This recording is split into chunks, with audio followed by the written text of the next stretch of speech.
Um, kamusta ka? How, how have you been? Marunong na din ako magluto ng adobo kung yun pa din yung paborito mo. Okay na ako. Makulit at healthy pa din si Cookie. Cookie kasi yung binigay niyang name sa asong binigay niya sa akin. Then, chicken curry na din yung paborito. Yan po siguro yung mga sasabihin ko.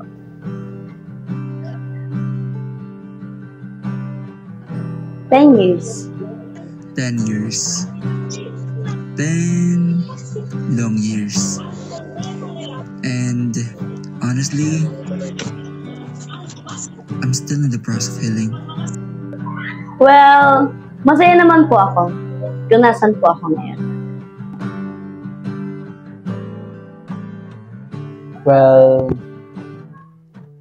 it's called Between because I used to cry myself to sleep every night while looking back at all our memories. It was hard. I tried so hard to make it work. Actually, araw-araw kong iniisip na bumalik siya. I love her so much. Kaya after that, I dedicated that thing to her.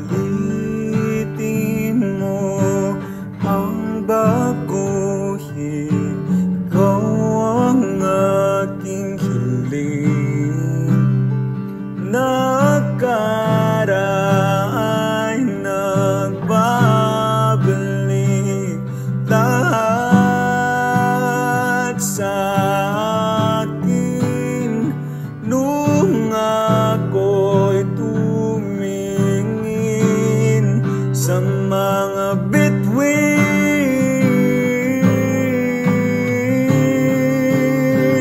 bawat tulang isinusulat, lahat ng bagay na aking pinapangarap. Lahat ng oras na ako'y nagpanggap ng nakaraan ay tama.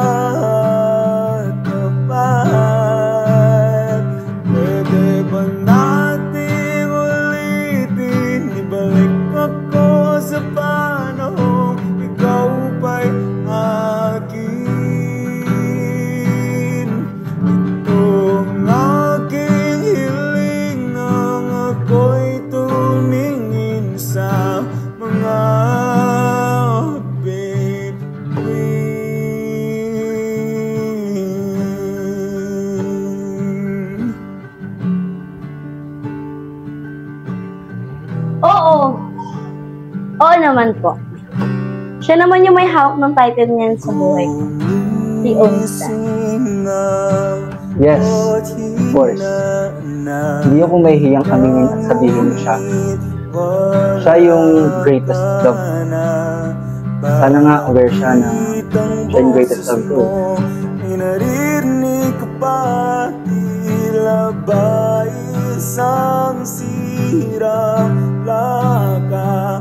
Parang ang paborito mong sikat mong bata. Ngayon ang tono mo'y limot ko na.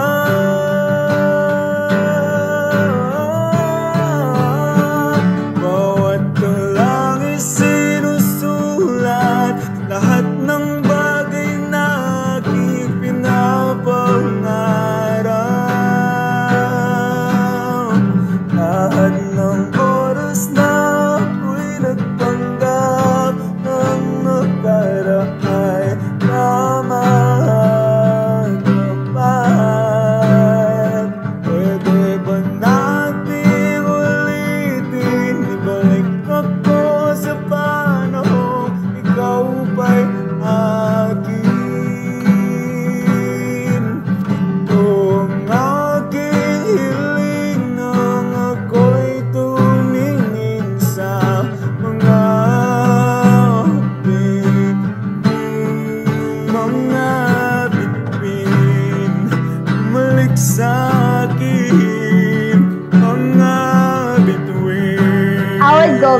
sasabihin again and again.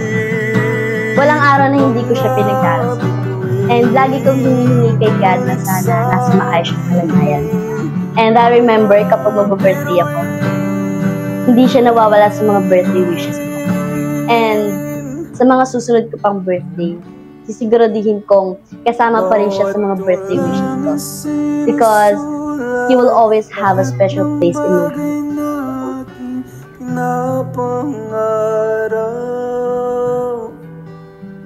Lahat ng oras na ako'y nagpanggap ng nakaraan lamang tapat.